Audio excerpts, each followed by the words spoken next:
¿Cuántos bendicen al Señor en esta tarde? ¿Cuántos bendicen al Señor?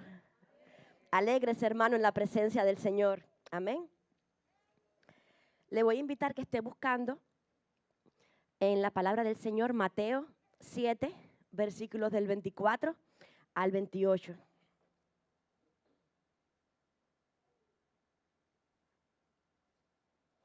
Mateo 7, del 24 al 28. Disculpen, llevo días un poco afectada, pero espero ponerme bien pronto. Espero que me entiendan. Amén. Gloria a Dios. Les leo la versión Reina Valera. Dice, desde los versículos 24 al 28.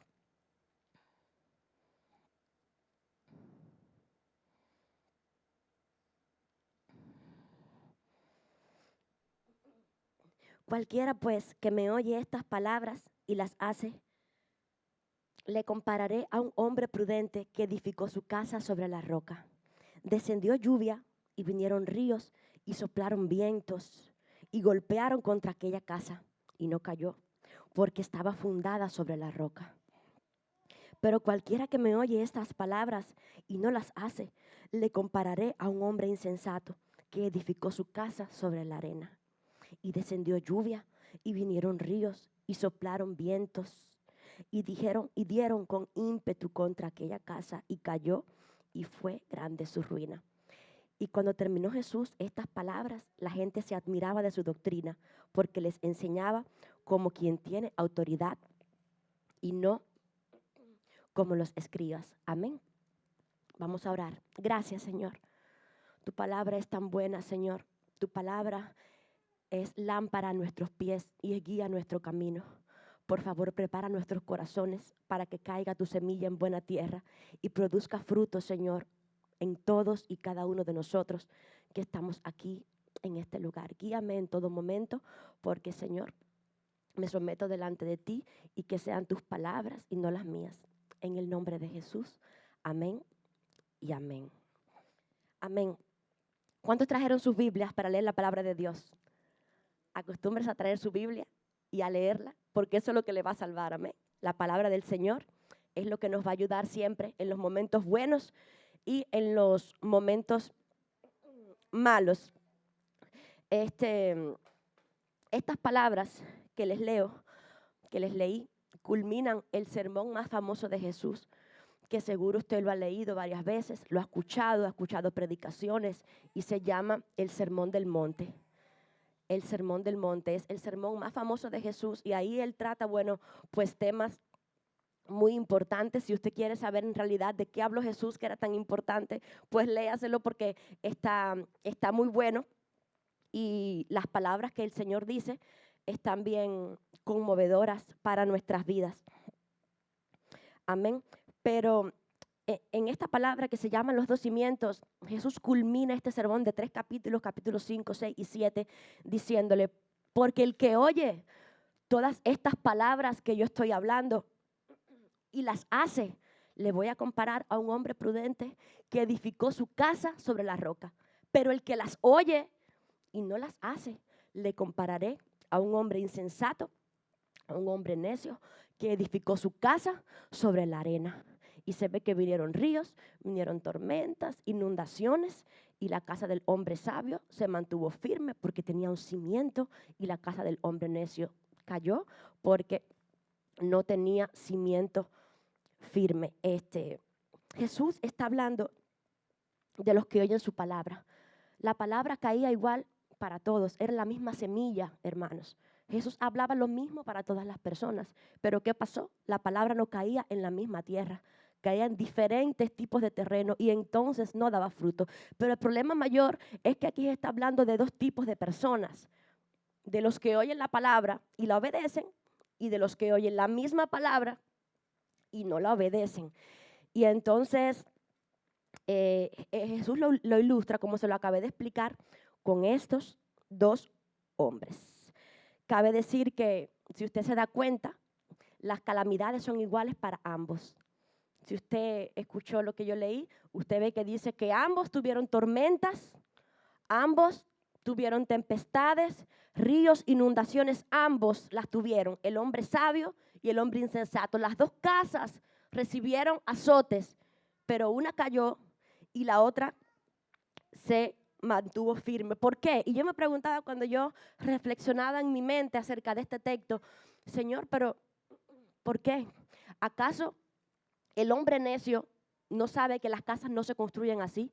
¿Acaso nosotros que somos adultos no sabemos que no puedes construir una casa así nomás, sino que hay que hacerle un cimiento?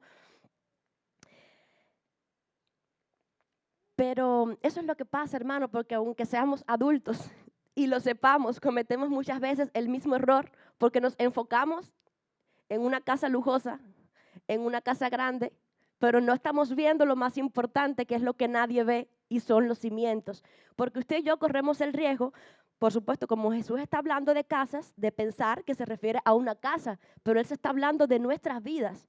Él está hablando de las personas, no simplemente dando un tema de construcción, de cómo construir. Jesús está hablando de nosotros como personas que nos acostumbramos muchas veces a hacer una casa bien lujosa, bien vistosa, bien grande, pero al momento de la tempestad es que se ve si la casa en verdad vale lo que dice.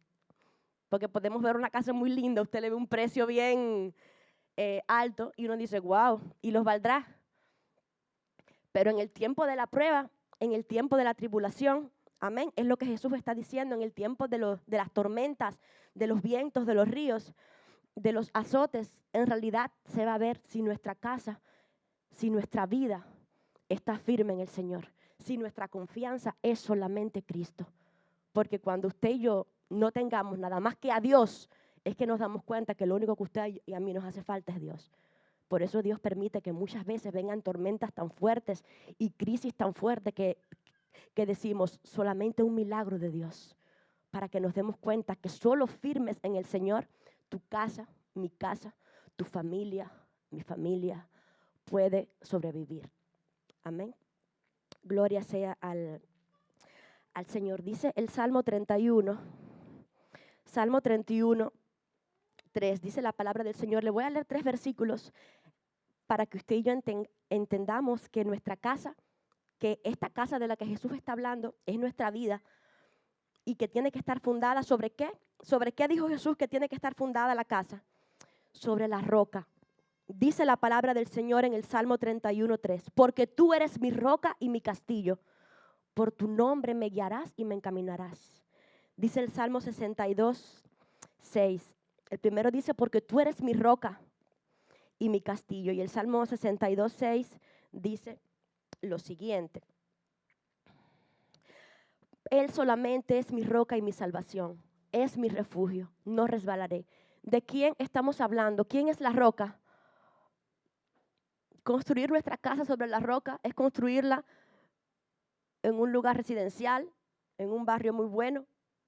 Construir nuestra casa sobre la roca es construirla sobre Cristo Jesús, que es nuestra única roca. Hay otro texto en que el salmista dice, Padre, llévame a la roca que es más alta que yo, refiriéndose a que solamente estando en Cristo, que es la roca, puede mantenerse firme. No sé si tú se lo has dicho alguna vez al Señor, llévame a la roca que es más alta que yo, ponme en un lugar firme, ponme en un lugar seguro, porque a veces siento que me puedo caer, que mi vida se desvanece, que las tormentas son fuertes. Y esto es una oración que tenemos que tener delante del Señor. Dice 1 Corintios 10:4. Y todos bebieron la misma bebida espiritual, porque bebían de la roca espiritual que los seguía. Y la roca era Cristo. Y la roca era Cristo. La roca que mantuvo al pueblo de Israel de pie era mismo Cristo. La roca que nos mantiene a usted y a mí de pie es Cristo. Nuestra casa tiene que estar fundada sobre la roca, con buenos cimientos. Aunque las personas quizás no los vean, no nos ocupemos de tanto de una casa muy vistosa, sino de los cimientos, hermanos, que estamos poniéndole. Jesús dice, el que oye estas palabras y las hace, ya con eso es un hombre sabio. El que oye y obedece, suficiente para que sea llamado sabio por Dios. Suficiente para que Dios diga, ella es una mujer sabia, porque ha escogido la mejor parte, porque ha sabido edificar. Suficiente cuando usted oye la palabra de Dios y la obedece. Amén. Y le puse al texto, al título, de cierto os digo, porque si ustedes leen este sermón en el que Jesús termina con esto que le leí de los 2 cimientos, Jesús una y otra vez está diciendo estas palabras.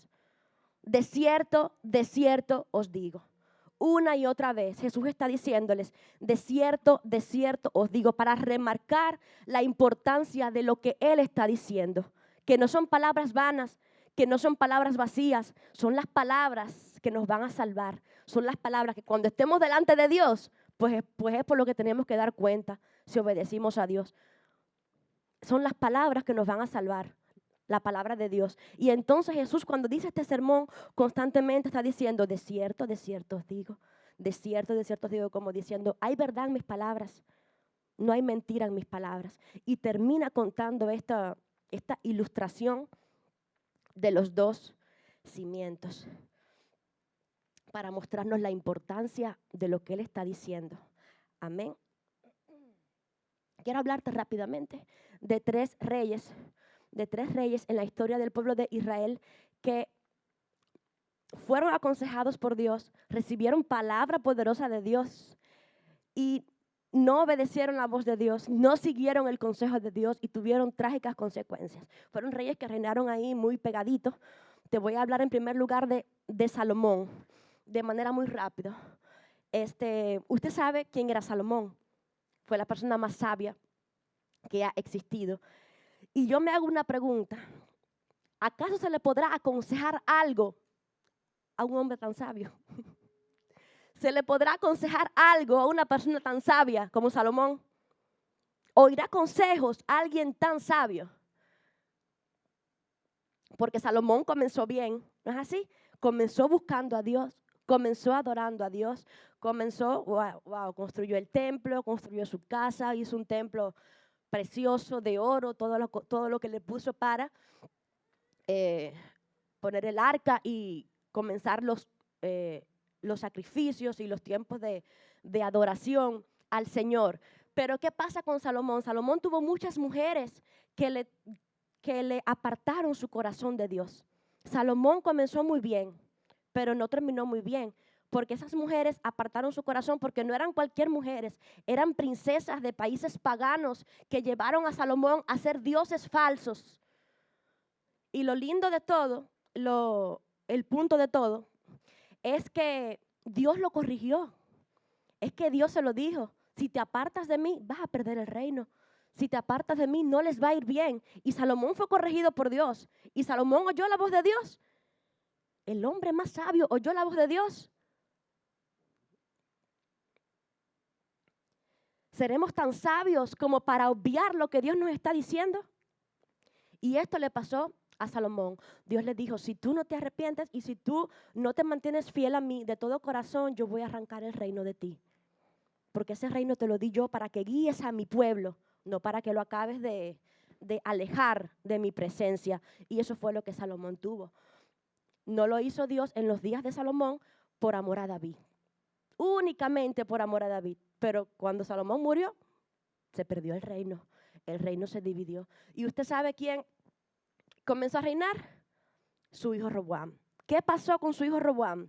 Lo mismo que hizo su padre. Roboam pidió consejos a 2 tipos de personas diferentes. Le pidió consejos, dice la palabra, a los jóvenes que se criaron con él. ¿Se recuerdan el texto? Y le pidió consejo a los ancianos que tenían experiencia en el reino porque estaban con Salomón, su padre. ¿Y qué hizo Roboam? ¿Se llevó por el buen consejo? No, se llevó por el mal consejo. Y entonces Dios habló a Roboam. ¿Qué pasó? Nadie escuchó la voz de Dios. Y ya Dios había decidido, como Salomón no había oído su voz y la había obedecido, como Roboam había sido desagradable delante de los ojos de Dios, arrancarle el reino. Roboam se quedó reinando en Judá y Benjamín, si mal no me acuerdo. Y usted sabe a quién se le entregaron las otras 10 tribus de Israel. ¿Usted sabe a quién? ¿Quién fue el rey? un jovencito, un muchacho que se llamaba Jeroboam, que era siervo de Salomón, era un esclavo más de Salomón. No tenía sangre real, no amaba a Dios, no era para que estuviera en el reino, pero Dios lo hizo rey. Dios lo hizo rey para que su pueblo entendiera que hay que oír la voz de Dios. Y entonces, este Jeroboam le pasó lo mismo. Este Jeroboam era un siervo y era enemigo de Salomón, porque Dios le levantó a Jeroboam de enemigo por no oír la voz de Dios. Dios le levantó a Salomón, Jeroboam a Salomón de enemigo por no escuchar su voz. ¿Y qué pasó? Jeroboam no tenía sangre real, no era para que estuviera en el reino, comienza a reinar. Dios le dice, si tú me sigues, yo te voy a preservar tu reino. Y cuando te digo de preservarte tu reino, es que tu familia va a reinar después de ti. ¿Y qué pasó? ¿Jeroboam oyó la voz de Dios? No la oyó. Construyó dioses falsos, apartó a Israel mucho más de Dios. ¿Y qué pasó? Dios le arrancó el reino. Y así yo pudiera decirte en esta tarde de muchos reyes en Israel que pasó esto. Porque a veces nosotros pensamos pues que la palabra de Dios no tiene cumplimiento.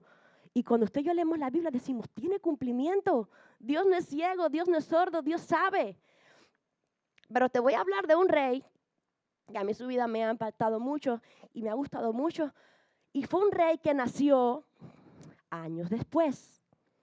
Fue un rey que nació años después. Era un rey que no había nacido, como uno llama aquí, en una cuna cristiana. Era un rey que no tenía nada para ser un buen rey delante de Dios, en el sentido de que su padre y su abuelo fueron los peores reyes. Su papá fue Manasés, su abuelo fue Amón. ¿Sabe de quién estoy hablando? Del rey Josías. Del rey Josías. Porque Josías podía haber dicho, espérate, mi padre ha hecho tantas cosas malas. Mi abuelo ha hecho tantas cosas malas, pero Josías fue diferente. Y te voy a explicar por qué Josías delante de Dios fue diferente y tuvo el favor de Dios. Josías comenzó a reinar y casi a los 20 años de su reinado él ordena que reparen el templo. Y cuando están reparando el templo, encuentran el libro de la ley. Y si lo encuentran, me da la impresión que es que ni lo leían ni lo tenían por todo eso. Encuentran el libro de la ley y cuando el sacerdote encuentra el libro de la ley, se lo da a Hilcías, están ahí ellos y van y se lo dicen y se lo llevan al rey y le dicen al rey, rey, encontramos el libro de la ley. Y le empiezan a leer el libro de la ley y cuando le leen lo que estaba escrito aquí, cuando le leen la palabra de Dios al rey Josías, ¿usted sabe lo que hizo Josías? Josías rasgó sus vestidos. Josías rasgó sus vestidos porque Josías se dio cuenta de lo que venía. Josías creyó la palabra de Dios, Josías se arrepintió y Josías actuó de manera diferente. Dice la palabra del Señor en Segunda de Reyes 22, Segunda de Reyes 22 del 18 al 20. Tenga un poquito de paciencia y yo se los voy a leer. Y vamos a ver lo que Dios nos quiere enseñar en esta tarde. Dice, esta palabra la da una profetisa que fueron a consultar por la palabra tan fuerte que habían oído de toda la calamidad y guerra y todo lo que venía para el país. Y dice, mas al rey de Judá que os ha enviado para que os preguntéis a Jehová, diréis así, dice la profetisa. Así ha dicho Jehová, el Dios de Israel, por cuanto oíste las palabras del libro y tu corazón se enterneció. Y tu corazón se enterneció y te humillaste delante de Jehová cuando oíste lo que yo he pronunciado contra este lugar y contra sus moradores, que vendrán a ser asolados y malditos, y rasgaste tus vestidos y lloraste en mi presencia, también yo te he oído. ¿Sabe qué me da a entender esto? Que Dios conoce cuando usted y yo oímos y esa palabra llega, mire, al corazón. Dios conoce cuando usted y yo estamos dispuestos a obedecer. Dios sabe cuando Dios nos habla y usted y yo temblamos. Dios lo sabe, como también Dios sabe cuando Él habla y no prestamos atención. Si uno humanamente, aún sin darse cuenta, se da cuenta cuando no nos interesa la palabra de Dios. Imagínese Dios. Imagínese Dios. Dios conoce nuestros corazones, hermanos. Y Dios ve si estamos dispuestos a obedecer. Dios sabe lo que hay dentro de nosotros. Dios sabe si hay temor de Dios delante de nosotros. Dios sabe si queremos buscarle, si queremos conocerle, si queremos cambiar nuestra manera de pensar y de vivir. Dios lo conoce. Y dice que como Josías se humilló y dice que se enterneció su corazón y oró y lloró y se humilló. Dios le dijo, tranquilo que yo te he escuchado. Tranquilo que tú tienes mi favor. Tú no verás nada de esto que yo voy a enviar. Tranquilo que tu reino es un reino de paz. Tranquilo que a ti nadie te va a tocar. Tranquilo que yo peleo por ti y yo te voy a proteger y yo voy a estar contigo. ¿Sabe por qué? Porque hubo un muchacho que fue diferente. Hubo un muchacho que fue diferente. Josías podía haber dicho, pero mi familia. No. Josías temió a Dios y era un muchacho. Y usted y yo podemos hacerlo también. Usted y yo podemos hacerlo. Usted y yo podemos ser los Josías de nuestra generación. Usted y yo tenemos que marcar nuestra generación. Usted y yo tenemos que marcar la vida de nuestros hijos. Usted y yo tenemos que marcar la vida de las personas que están alrededor de nosotros. Usted y yo no somos igual que ellos y no podemos actuar igual que ellos. ¿Por qué? Porque está el que teme a Dios y el que no le teme. Porque está el que no le obedece y el que le obedece. Aunque todos somos iguales, pero no todos reaccionamos delante de Dios de la misma forma. Y esto trae bendición o maldición. Porque eso es lo que nos enseña la palabra del Señor. Y cuando usted y yo venimos delante de Dios, Señor, soy imperfecto. Señor, cuánto he pecado. Señor, mira que me equivoco. Señor, mira que lo intento. Pero a partir de hoy, tú vas a ser mi único Señor. Tú vas a ser mi única ayuda. Tú vas a ser mi sustentador. Espíritu de Dios, ven y lléname porque solamente contigo voy a poder vencer, Espíritu Santo. Y cuando usted y yo comenzamos a darle un vuelco a nuestra vida y nos arrepentimos y buscamos a Dios, entonces usted y yo somos gratos delante de Dios. Usted y yo tenemos el favor. Dios nos mira, pero no con ojos de juicio. Dios te mira con ojos de amor, con ojos de misericordia. Dios te mira como si no tuvieras ningún pecado. Dios te mira santo, te mira limpio, te mira puro, te mira transformado. Porque Dios no mira como miramos los seres humanos. Pero para eso tiene que haber un corazón humillado y un corazón arrepentido. Amén. Solo quiero que te lleves esta palabra. Tú puedes ser el Josías de tu casa. Tú puedes ser el Josías de tu casa. No te olvides de esto. Esta palabra de cierto os digo, Jesús te la está remarcando. El que oye mi palabra y la obedece es un hombre sabio que construye para siempre, que construye sin temor. Y eso es lo que tú y yo tenemos que ver. Porque ahora yo pensando, para terminar, en el contexto que uno vive, cómo pasan tornados, cómo pasan situaciones aquí, yo digo, ay Señor, mi casa, bueno, no es mía, mi renta, Señor, si pasa un tornado se la lleva, si pasa una inundación se va, porque sé que es frágil, porque sé que no está buena, pero eso lo sé yo, eso quizá usted no lo sabe, eso lo sé yo que la vivo. Y así mismo pasa en el Señor, así pasa en el Señor. Usted y yo sabemos cuando usted y yo hemos plantado nuestra vida y usted y yo le decimos gracias, Señor. Porque yo sé que las tormentas van a venir, yo sé que la inundación va a venir, de antemano lo sé y te doy gracias porque tú estás conmigo y porque sé que tú me vas a fortalecer. Amén. Entonces oigamos la palabra del Señor, obedezcámosle y bueno, pidámosle a Dios que nos ayude a ser los Josías de nuestra generación, que traigamos paz, que traigamos bendición sobre nuestra casa. Te invito a que te pongas en pie. Te invito a que te pongas en pie y que podamos adorar al Señor por un ratico antes de terminar y que estés ahí en oración, clamando.